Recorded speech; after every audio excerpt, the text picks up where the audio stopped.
Мы всецело поддерживаем Украину, поддерживаем украинцев в их стремлении быть независимым, быть свободным от так называемого русского мира.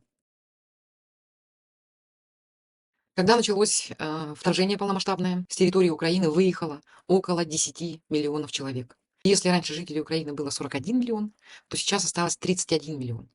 Российская Федерация совершает геноцид в отношении украинского общества, еще и вывозя с оккупированных территорий детей на территорию России, отдавая их в приемные семьи, меняя им фамилии, насильственно их русифицируя. Тысячи и не один десяток, людей, это и военные, и мирные жители, и дети, среди них, и женщины, и старики погибли в этой войне. Погибли от рук российских оккупантов.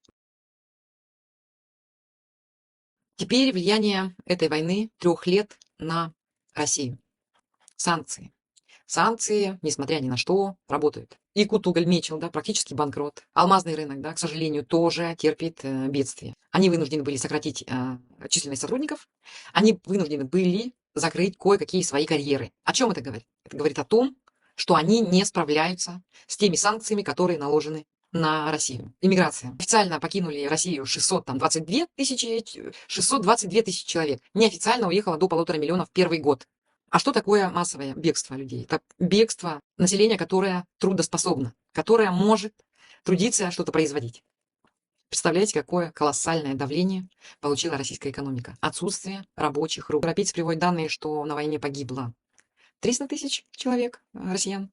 Кто-то говорит, что эта цифра достигает 700 тысяч. Падение рождаемости, повышенная смертность и массовая иммиграция.